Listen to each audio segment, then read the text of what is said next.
Hello and welcome to Military Mayday, where we're pointing out a few pieces on the chessboard. Got some Vtol piece here. Do a little story on and read this. Story by Christopher Chaplin at the debrief. This is an artist's conception. However, the Vtol stands for vertical takeoff or landing. You got the little Jetson 1. I did a little video on that. These are your future. And if you can't see that, I don't know what's wrong with you.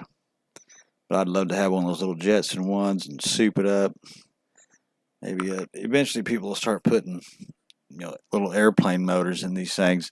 These are what they call an ultralight. The Jetson 1 is. And I think once you get a motor in it and everything, you really start going places. But let's get into this article. The Defense Advanced Research Projects Agency, Darpa, has signed a new agreement with Aurora Flight Sciences to develop a high-speed vertical takeoff and landing Aurora X-Plane, dubbed the Sprint. Speed and Runway Independent Technologies X-Plane Demonstrations Project. Boeing's subsidiary will use the newly awarded Phase 1 contract to reach a conceptual design review incorporating the latest technologies and establish engineering concepts into this next generation Vtol aircraft. This project aims to design, build, and fly an X-plane to demonstrate technologies and integrated concepts necessary for transformational combination of aircraft speed and runway independence, explains Aurora Flight Sciences. The company aims to fly the first Sprint concept vehicle in 42 months. Aurora X-plane will combine new technologies with established Under the new contract, the Aurora X-Plane will design a high-lift, low-drag, fan-in-wing (FIW) demonstrator aircraft that sports a blending wing body style with embedded engines and a moderate sweep. The aircraft's vertical flight design will also include embedded engines linked to the aircraft's power plant via mechanical drives, increasing the power transfer and reliability while reducing power usage. It is in final form. The company says the aircraft would also deliver game-changing air mobility capabilities by combining cruise at over 450 kts with a vertical takeoff and landing on a single platform. Notably, Boeing brings extensive expertise in the design of such aircraft, including the retired X-48 blended wing concept. That was probably designed in the 50s. Similarly, Aurora has successfully developed its own Excalibur UAS unmanned aerial system, which uses jet power to drive 3 electric louvered lift fans for vertical takeoff. Yeah, it's jet power, so these are things that will be coming to you in your little Jetson 1. X-Plane's first flight could take place in 42 months. Under the terms of newly awarded contract, the Sprint Aurora X-Plane will be developed by engineering teams working at several Boeing and Aurora facilities. This includes the advanced design teams in the company's Virginia, Massachusetts, and Pennsylvania facilities. 42 months. We're on time for World War III. Aurora and Boeing are excited to work with DARPA to develop this revolutionary capability. The Larry Worlsing, Vice President of Aircraft Development Programs at Aurora Flight Sciences, in the same release, this X-plane will demonstrate that a high-speed, vertical lift, blend-wing body aircraft will provide superior flexibility and operational performance to the military in the future.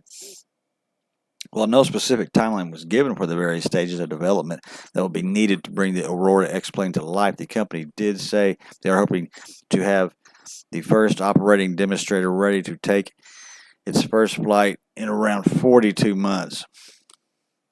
Christopher Plane is a science fiction and fantasy novelist and head science writer at Debrief.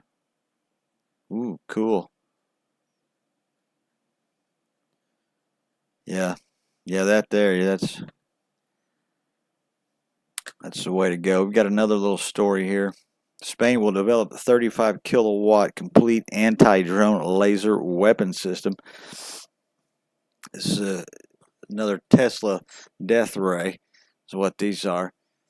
And while I'm at it, don't forget to like the video, subscribe to the channel, Not going to hurt you to reach down, push that like button and nothing else. Subscribe while you're at it. Like and subscribe.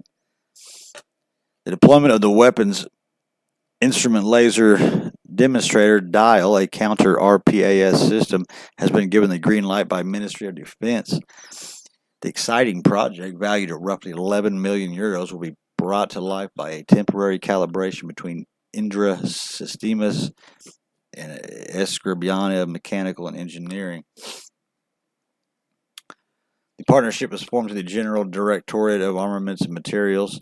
Over the next 4 years, the two companies will put their heads together and design an innovative laser system. As per Spanish sources, the project will be carried out in various stages, culminating in December 2027.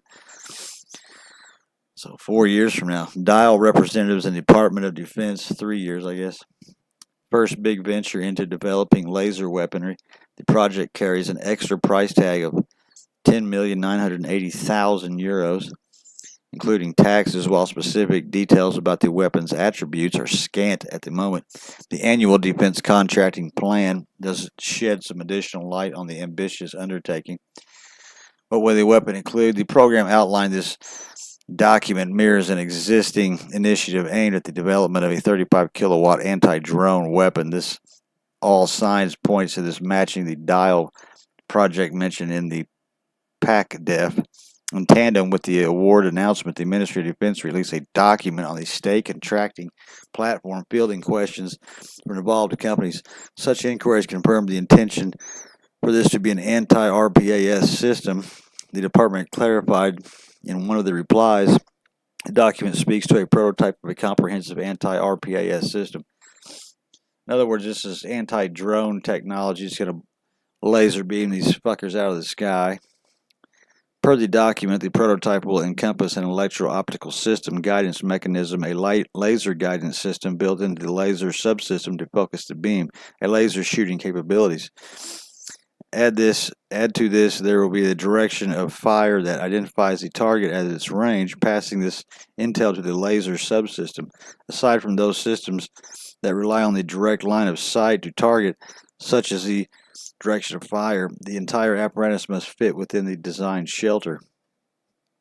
Rise of laser weapons. For many years, global military forces have been focusing on the development of weapon systems ranging from drones to missiles designed to redefine air defense. Take note of the United States, for instance, where significant investments have been channeled towards this initiative. The U.S. Navy has started fitting their vessels with laser cannons. But it's not just the military, industry giants are forging forward too. Collaboration is key. Lockheed Martin of the U.S. and Israel's Rafael are jointly developing a laser air defense weapon. Meanwhile, across the Atlantic, MBDA, the Rheinmetall, have teamed up to create a naval laser system for the German Navy. There are only snapshots of the broader picture. Spain is also on board with this agenda. The Spanish Navy has openly stated its intention to integrate laser weapons for air defense into its forthcoming F-110 frigates. The Ministry of Defense has constantly funded research and development in this front over the past couple of years through the coincident program spearheaded by the Director General of Armaments and Material. The Pulse Laser Center of Salamanca is currently exploring multiple avenues for developing direct energy weapons using high-powered lasers.